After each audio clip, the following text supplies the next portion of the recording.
Boa noite, amigos da TV Rio Branco.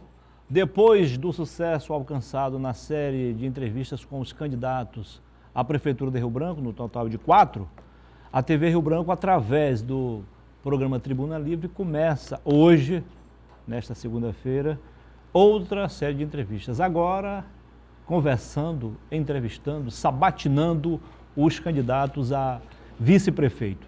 E nós vamos começar essa série com o candidato do PSB, à vice-prefeitura, o doutor Sanderson Moura. Ele é vice do doutor Genilson Leite, que é o candidato do partido à Prefeitura de Rio Branco. Como sempre, Narciso Mendes e Osmir Lima estão aqui a compor a bancada de debatedores e entrevistadores. E do outro lado, você, que é a razão do nosso sucesso. Vamos ao intervalo comercial e voltaremos em instantes. E claro, você vai continuar conosco. Até já.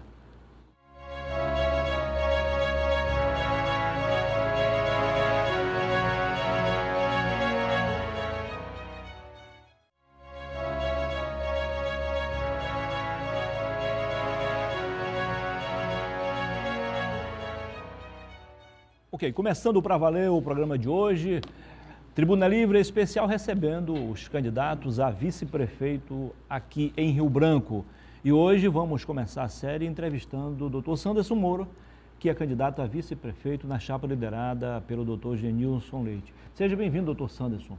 Muito boa noite. É sempre um prazer recebê-lo aqui. Prazer é meu estar aqui presente, com a presença aqui desses dois grandes líderes do nosso Acre, o doutor Osmir Lima, o doutor Narciso. Prazer revê-los. Boa noite, Osmir Lima. Boa noite, Muniz. Boa noite, doutor Narciso Mendes. Sanderson. Boa noite. Osmir, obedecendo o rodízio, agora é você quem começa a série de perguntas ao doutor Sanderson Moura. Bem, primeiro é um prazer tê-lo aqui. Nós estivemos fazendo uma reunião, a maçonaria está fazendo uma reunião com todos os candidatos a prefeito e os candidatos com os vices. E a última reunião nós fizemos com o Genilson e o doutor Sanderson. Doutor Genilson e o doutor Sanderson. Eu dizia que é uma chapa de inteligência, essa chapa constituída pelos dois. Pessoas altamente competentes, mas que, infelizmente, o eleitor não vota por ideias, a maioria. Vota muitas vezes por necessidade. Quer a fome, quer suas necessidades básicas, onde morar, como morar, etc. Essa é uma realidade de países pobres como o nosso, apesar de vivermos numa Amazônia rica em recursos, não em riqueza. Fazendo esse pequeno preâmbulo, doutor Sanderson, eu queria saber o seguinte. Vocês, no plano de governo, vocês já conseguiram detectar os principais problemas da cidade de Rio Branco e quais as ideias que você tem para, pelo menos, não digo resolver, porque o negócio de resolver muitas vezes soa como demagogia, mas pelo menos para melhorar essa situação. Boa noite, Osmir, Narciso. Para nós é uma satisfação poder estar aqui compartilhando esse debate sobre a nossa cidade de Rio Branco. E tem alguns problemas de Rio Branco que não é só nós que detectamos, é algo que as pessoas de primeira mão já vê, alguns problemas que Rio Branco enfrenta. Um deles é essa questão da malha viária de Rio Branco, as ruas deterioradas, buracos em praticamente todos os lugares, algumas coisas sendo consertadas agora, principalmente em época de campanha.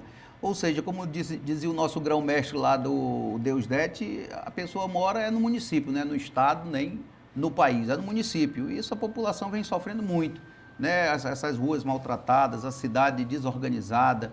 Então, um dos grandes problemas, porque as pessoas precisam disso, até para os ônibus poderem trafegar, até para que os carros possam, os pedestres, ou as pessoas, os ciclistas. Então, isso é um dos grandes problemas que me parece que o prefeito atual não conseguiu dar uma resposta. É algo tão evidente, tão simples, mas é uma das grandes reclamações da nossa população de Rio Branco, são nossas ruas maltratadas, são a nossa cidade mal cuidada.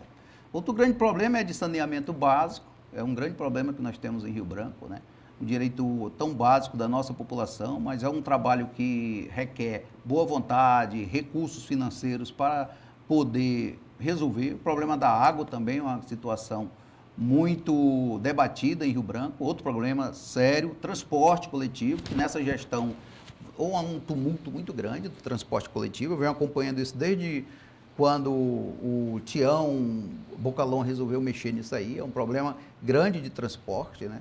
Então, são esses problemas localizados, que são estruturais, que nós estamos procurando também resolver, né? Com compromisso com a nossa população, cuidando bem das nossas ruas, cuidando bem das nossas praças, procurando, em parceria com o governo federal e estadual, resolver grande parte do problema do saneamento básico, a administração da Saerb, para que a gente possa ter a água nas casas das pessoas. Outro grande problema que a gente detecta é essa questão do meio ambiente no próprio Rio Branco, rios, igarapés mal cuidados, que em épocas de chuva alaga. Então, esses dias mesmo surgiu aí uma notícia que o igarapé é completamente descuidado, sofá, resto de carro, tudo entupindo nossos igarapés, sem essa preocupação também com o nosso meio ambiente. Nossas praças abandonadas, descuidadas. Então, é uma questão mesmo que a gente vê de má gerência da nossa administração pública. E isso são problemas que nós temos um plano de governo, que nós colocamos aqui, nós não estamos entrando nessa disputa sem nada. Tem um plano de governo para cada área aí, que é disponibilizado publicamente, e o que nós temos é a boa vontade de poder resolver esses problemas de Rio Branco, com a equipe boa, com a equipe técnica, capaz de poder nos auxiliar. Ô, doutor Sanderson, eu não tenho nenhuma preocupação quando me reporto à chapa composta pelo doutor Genilson Leite e em sua companhia. Até porque conheço os dois de uns 15 a 20 anos. Sei que ambos foram picados pela mosca da política. Picado no bom sentido. Aí vem a minha pergunta. Vocês não perderam muito tempo em terem lançado as suas candidaturas muito tardiamente? Isso é uma situação que realmente a gente não entrou no jogo no início, mesmo porque pelos diálogos políticos se desenhava outra construção. Mas a gente não pode estar preso pelo jogo da política construções já me deu uma boa explicação. a construções que não deram certo. Nós não podemos estar a reboque de determinadas orientações, nós temos também que ter o nosso próprio caminhar. Então, isso, de alguma maneira, não ter dado certo, vamos dizer, um trabalho que a gente já vinha construindo, então nós não vamos ficar a reboque e não vamos deixar de participar do processo eleitoral, expondo nossas ideias e nossa vontade de administrar Rio Branco. Doutor Lamentavelmente, entramos num momento já mais próximo da campanha eleitoral, mas, no entanto, isso também não é impeditivo de a gente poder conquistar a simpatia da população, mostrar nossas ideias, mostrar nosso compromisso com a sociedade. Nem sempre uma candidatura vitoriosa ela é construída de antemão muito cedo. Ela pode ser construída já próximo do processo eleitoral. Doutor Sanderson, não sei se foi por falta de espaço, o certo é que não ficou bem explicado para a maioria da população o fato de vocês não terem concretizado a aliança com o MDB. O que foi mesmo que aconteceu? Olha, o doutor Genilson, ele vem explicando, né, toda essa situação de ter alianças, de ter acordos, de ter diálogos que não foram cumpridos, não foram respeitados. Então, a saída que o PSDB encontrou foi lançar o nome do doutor Genilson e o meu para disputar a Prefeitura de Rio Branco. O doutor Genilson, ele teve mais de 65 mil votos, 35 mil votos aqui em Rio Branco. Foi o deputado por mais de 6 vezes o melhor deputado do Legislativo acreano. Um médico humanista que deixou a Assembleia para cuidar da população. Então, tem todas as condições de ser um bom prefeito da nossa capital. Não é um desconhecido, não é uma pessoa que está entrando na política de qualquer maneira. E outra coisa, ele já vem nessa construção política dele como deputado estadual, como candidato a senador. É uma pessoa que, para mim, é o melhor candidato que nós temos em Rio Branco. Doutor Sanderson, você acabou de dizer que encontra resto de carros restos de sofá, que não foram retirados e com isso vai impedindo o caminho natural dos igarapés e do rio de Rio Branco. Mas aí eu pergunto o seguinte, não falta também conscientização do nosso povo para que não faça isso? Porque nós temos um costume, e aí eu falo como acriano nato, que vem do território, da época do território, que tudo era dado pelo governo federal. Aqui, nós exploramos coisas que nunca foram plantadas. Por exemplo, a castanha, a borracha. O extrativismo em si não é o plantio de ninguém, mas a cultura.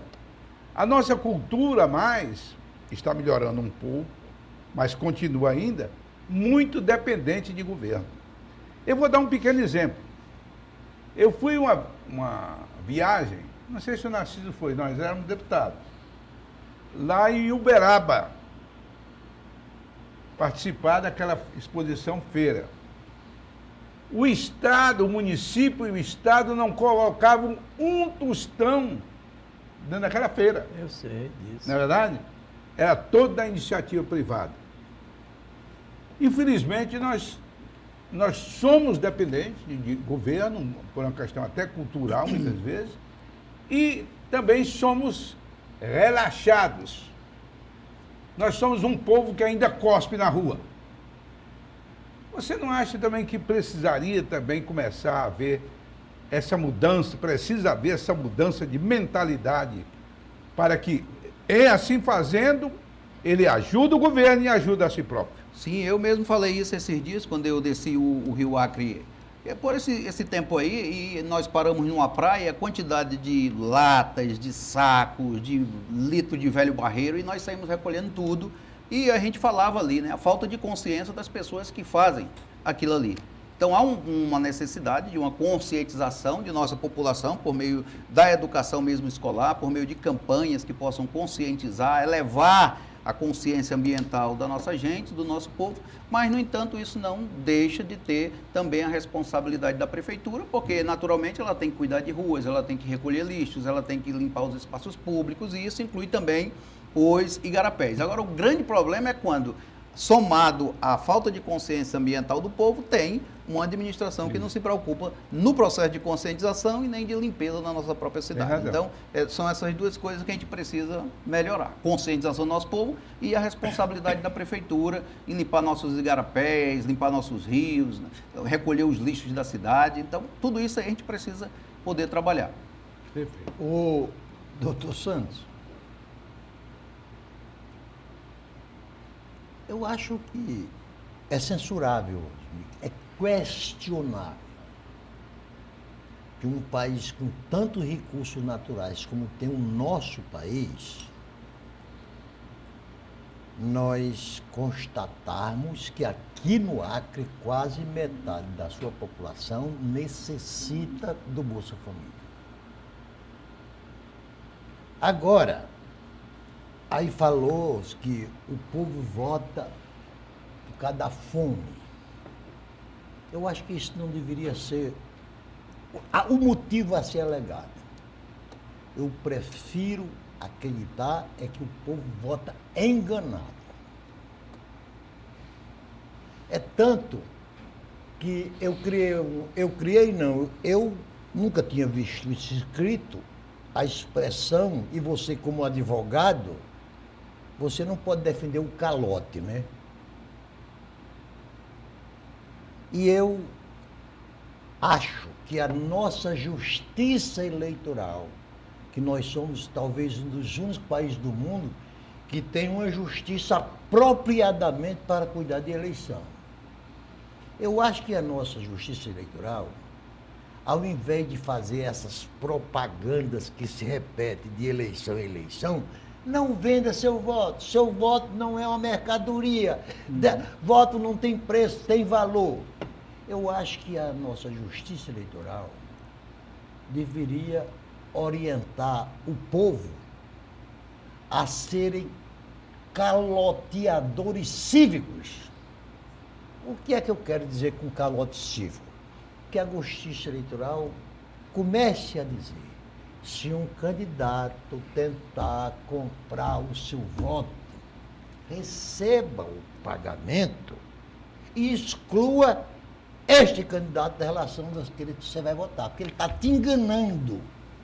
Por quê? Enquanto o nosso povo continuar sendo enganado com a própria, com o nosso Bolsa Família, Minha Casa, Minha Gente, ou tantos outros programas oficiais que são feitos para enganar o eleitor, eu acho que nós não melhoramos politicamente. Analise isso. O senhor faz uma análise no segundo bloco, tá bom? Nós vamos ao intervalo comercial e, na sequência, o doutor Sanderson responde a pergunta feita agora pelo doutor Narciso Mendes. E você, claro, está convidado a continuar conosco. Até já.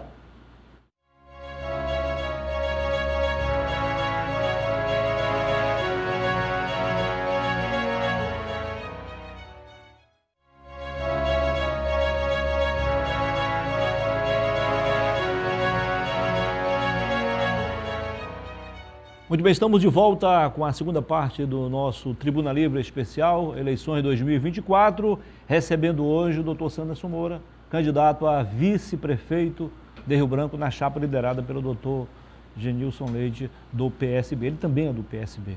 Como sempre, Daniel Cabral, o Dan, está aqui dando um retoque final na caricatura do doutor Sanderson Moura. Daqui a pouquinho ele vai levar para o seu escritório político ou jurídico, mais uma lembrança do programa. Tá bom, doutor? E fique à vontade para responder a pergunta feita pelo doutor Narciso Mendes. Afinal de contas, o senhor é a favor ou contra algo chamado calote cívico? Nós estamos numa situação de falta de uma educação crítica para escolher nossos candidatos. A gente sabe que é um problema estrutural de educação. Vou dar um exemplo. Eu sempre votei em candidatos que não queria nem saber se ele ia ganhar ou não. Então, a maioria das pessoas, às vezes, são manipuladas, porque o fulano é que está na frente, o fulano é que vai ganhar, ou o fulano tem um emprego na prefeitura, o outro tem um emprego no Estado. A gente sabe que nós vivemos num Estado onde o governo ele se enraiza nas famílias, a prefeitura se enraiza nas famílias, com o emprego de um, com o emprego de outro, com o emprego de outro. Então, isso tem uma influência muito grande no voto. Agora, eu sempre votei em pessoas independentes se o ganhar ou não, pelo perfil, pela vida, pelas ideias, mas nem todo mundo vota dessa maneira. Entra fatores de ordem de educação, outros de necessidades mesmo, de dívidas com determinados políticos, de pressão do próprio Estado, da prefeitura. Então tem uma série de fatores que ainda não tem despertado o nosso povo a votar no perfil, na vida de um próprio candidato. E tem gente, de alguma maneira, os bons candidatos penam com toda essa história, principalmente aqueles que não têm uma estrutura de poder para poder concorrer às eleições. Estamos ali na resistência, sempre dizendo, vote nos melhores candidatos, nas melhores propostas, observe a vida do candidato. Isso é uma coisa que não tem uma solução tão imediata. Apesar dessa proposta que foi dada aí pelo Narciso, a gente sabe que as pessoas sentem aquela dívida naturalmente. O cara não tem nada para comer em casa. O político deu o bujão para ele. Na hora que ele vota, rapaz, mas o cara me deu o bujão, eu estava com fome, eu peguei o gás e fiz minha comida. Então, lamentavelmente, existe essa situação. Para o cara dar um calote nisso aí é difícil, porque é uma questão como o Alvin falou, a barriga do cara. Mas daí o eleitor que esse calote é o chamado calote cívico.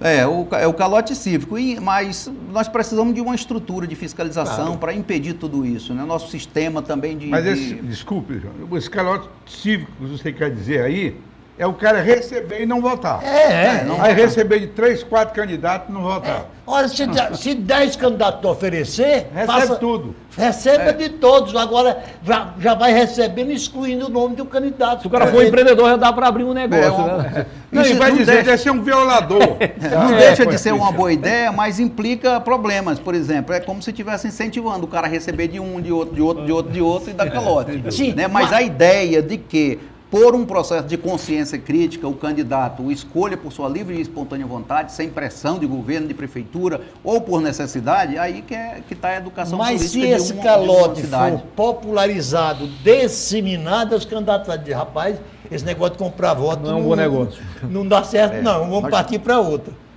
Infelizmente, nós estamos longe ainda disso. Muito longe. O estômago fala mais alto. É.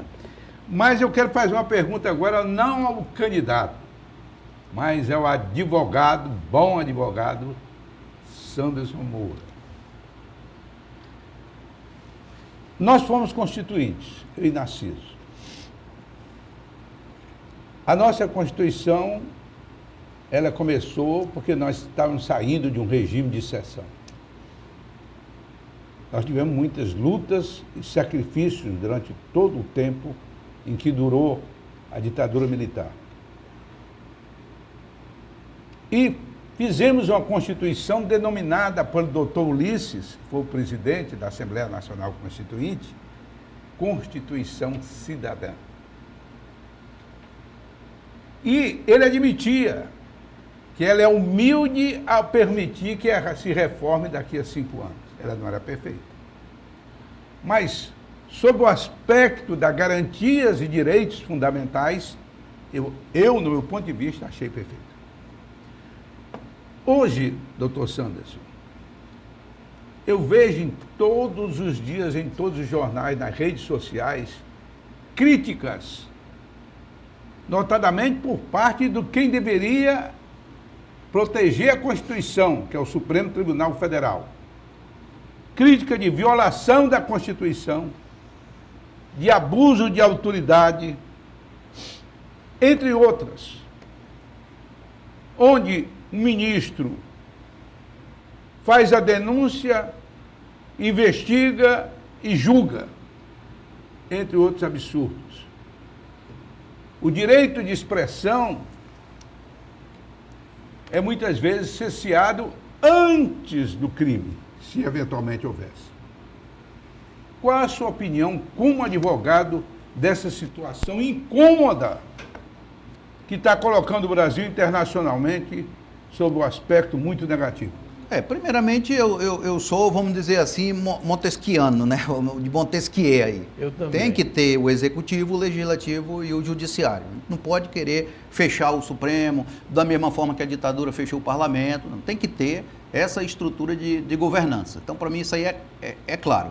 Agora, a gente vê um poder judiciário que tem, muitas vezes, extrapolado os seus limites e que precisa de reformas. Tenho me posicionado publicamente em relação a isso. Sou favorável em algumas propostas de reforma que nós temos no Congresso em relação ao Supremo, por exemplo, e proibir decisões monocráticas. Eu sou favorável a isso. Eu sou favorável à eleição, não digo eleição, mas pelo menos a período de jurisdição de um ministro na Suprema Corte.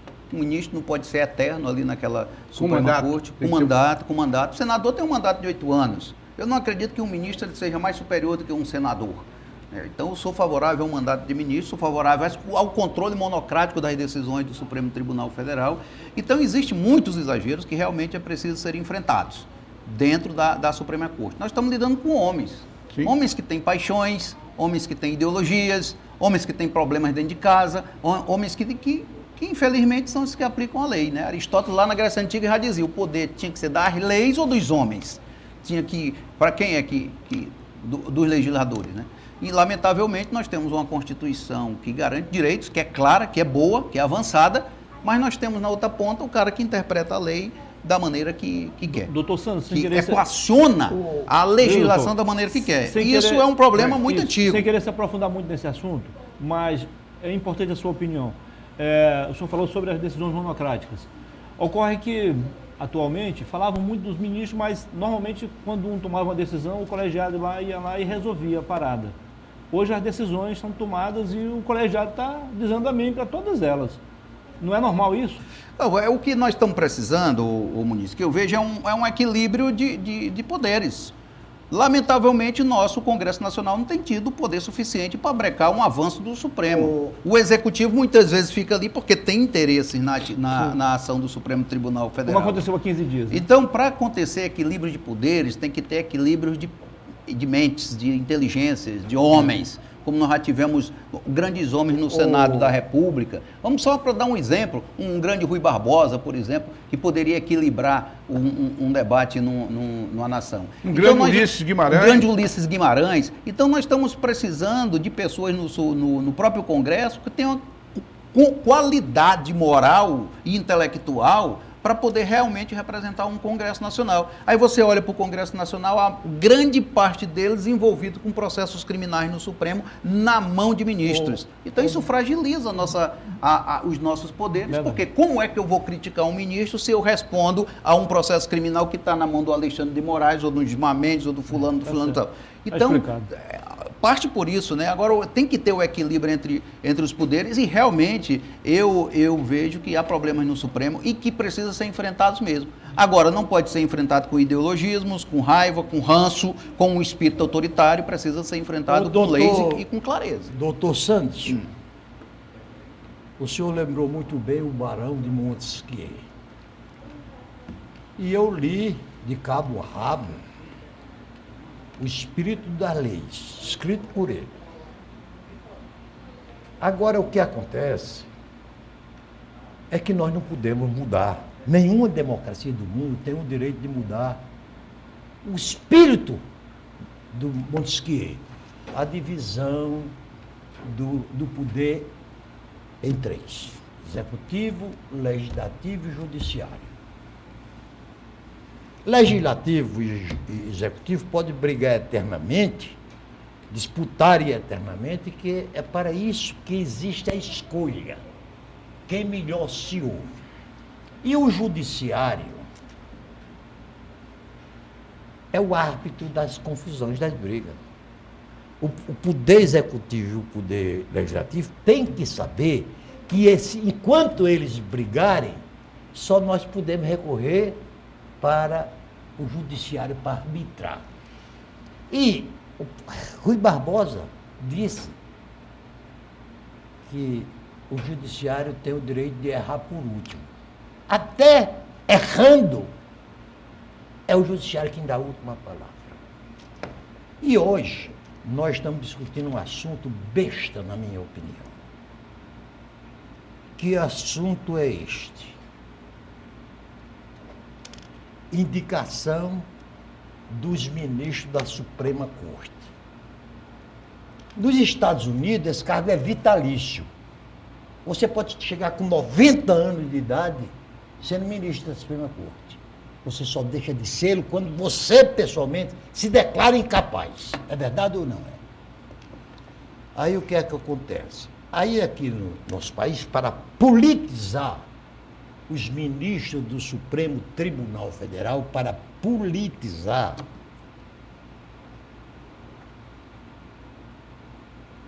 nós deixamos de acusar quem aprova o nome dos ministros para provar quem indicou. O ex-presidente Collor, o Bolsonaro, indicou 2 ministros. Os governos Lula e Dilma e Fernandinho Cardoso e até Sarney. Ultimamente saiu um ministro que foi indicado pelo Sarney. Então, o que é que acontece? Nós não deveremos ser mais duro com quem aprova o nome dos ministros do que com quem indicou o nome desses ministros. Porque quem indica o nome dos ministros, o presidente Lula, se ele quiser indicar o nome do ministro, se o Senado não aprovar, ele não será. Então, a autoridade na indicação é do Senado. Isso aí, essas indicações, nós sabemos que na política tem uma grande lei, que é a lei de correlação de forças. A correlação de forças depende muito da correlação de forças. Né? E da gratidão, né? Dos acordos que tem. Então é muito difícil um presidente indicar uma pessoa que o Congresso não aprove. Já existem muitas costuras por trás disso aí, muitos acordos, muitas benesses. Então nós temos que repensar. Não tem uma solução milagrosa para como nós vamos, porque o problema aí eu não vejo que é de instituição, eu vejo que o problema é de homens. Não é do STF, do Congresso, do Executivo, de homens.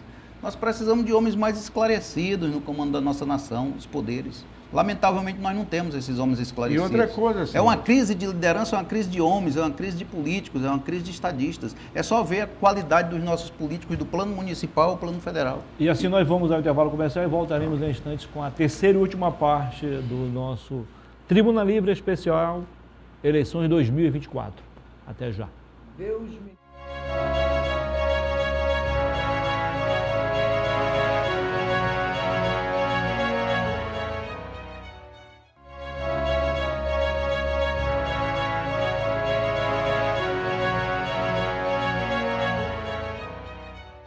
Voltamos com a terceira e última parte do Tribuna Livre Especial Eleições 2024, hoje recebendo o doutor Sanderson Moura, advogado e candidato a vice-prefeito em Rio Branco, na chapa liderada pelo doutor Genilson Leite. Os dois são do PSB. Osmir Lima. Eu vou fazer uma pequena ponderação no que o Narciso falou. Ninguém está discutindo aqui que não deve ter os 3 poderes. Sim. Tá certo? Certo. Ninguém em um momento questionou. Nós estamos questionando o ativismo político do judiciário. E não podemos deixar, sob hipótese alguma, de reconhecer isso, Narciso. Sob hipótese alguma. O judiciário está legislando, né? A questão recente, agora mesmo que está em tramitação, tem um projeto no Congresso Nacional, ao mesmo tempo que o Supremo toma uma posição. E aí? E aí? Quer dizer que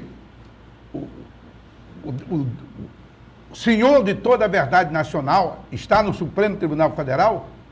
O que o Congresso aprovar, se eles discordarem, eles vão considerar inconstitucional? É um absurdo.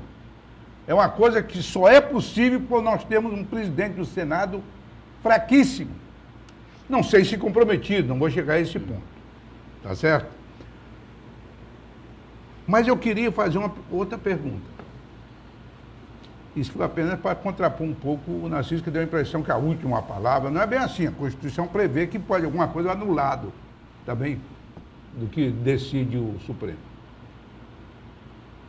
Eu quero falar que nós éramos, até pouco tempo, o estado, Rondônia, o estado mais pobre do que o Acre.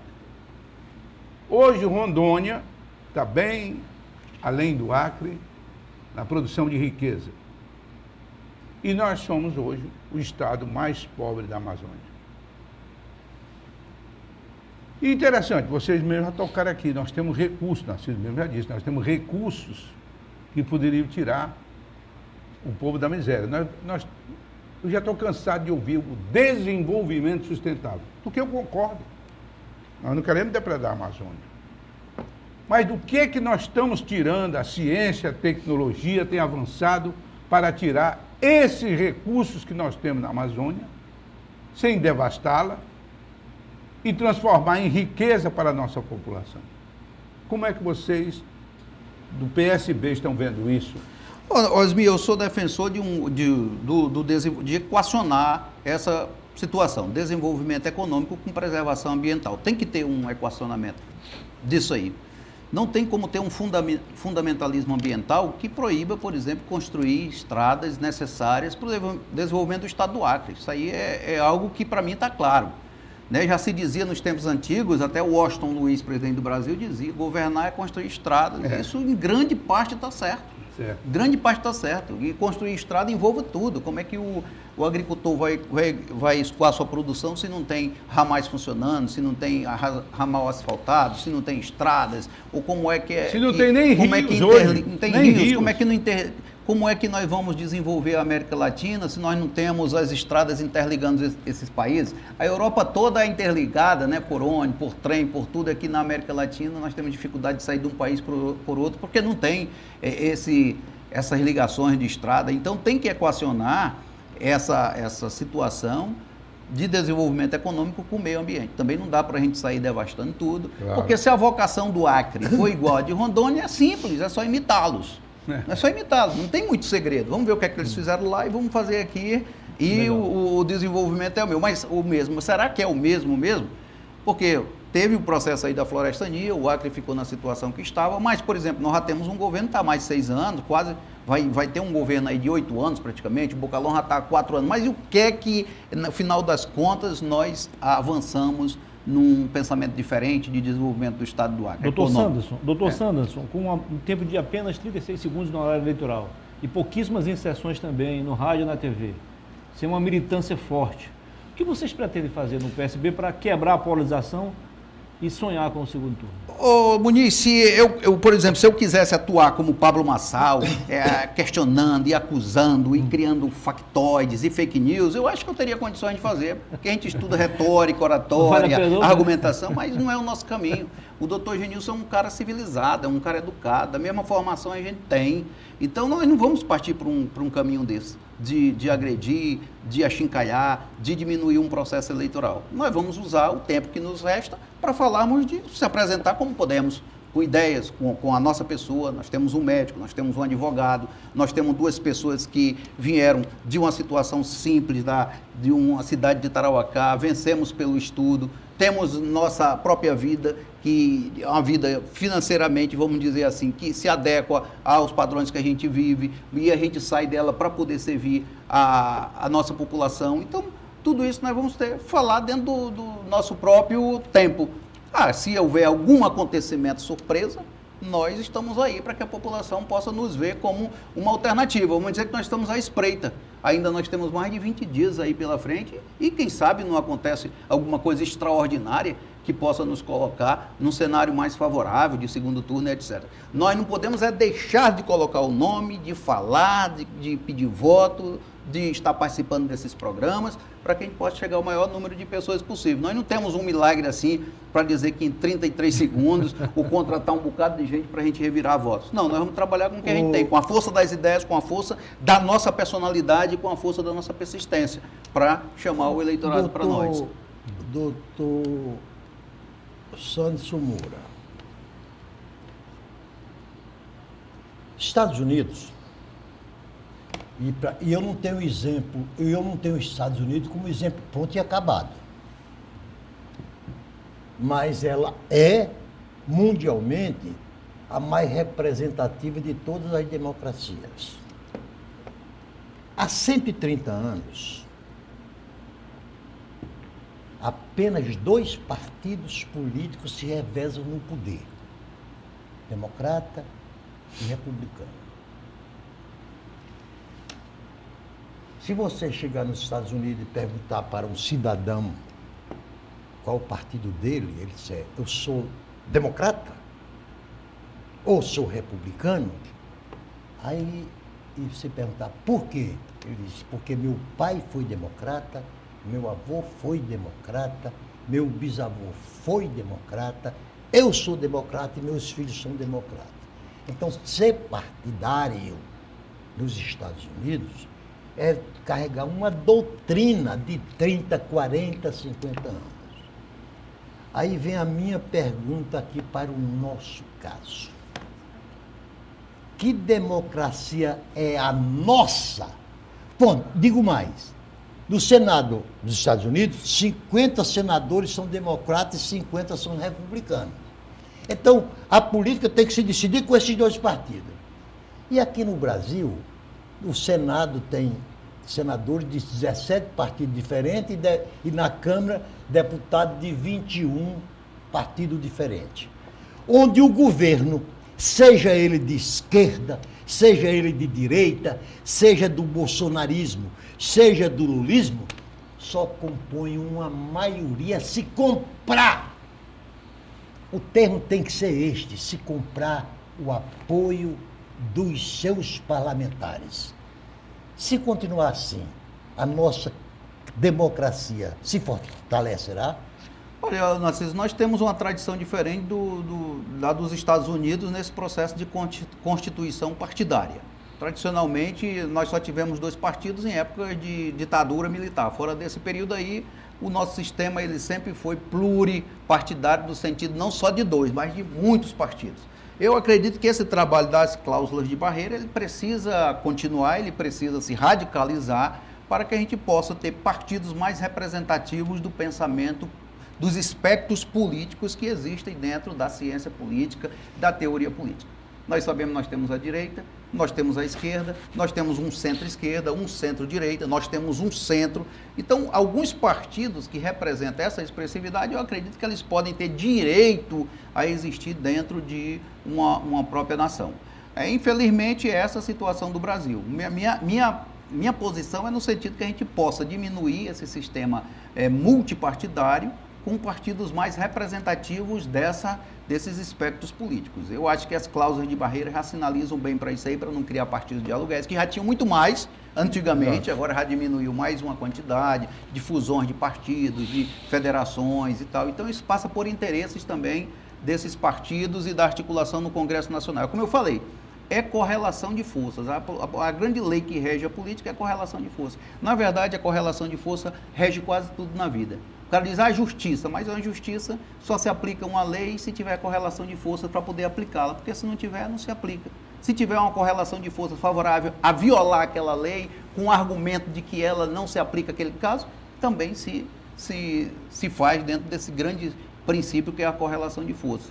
Então eu vejo por aí, diminuir, fortalecer essa cláusula de barreira para que a gente possa ter partidos mais representativos do pensamento político brasileiro. Mas, dando prosseguimento, mais ou menos esse tipo de pensamento que o Narciso colocou, na nossa época, em que fomos deputados federais, não existia o que está existindo agora.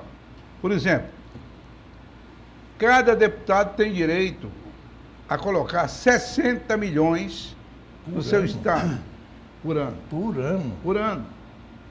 São 240 milhões no seu mandato.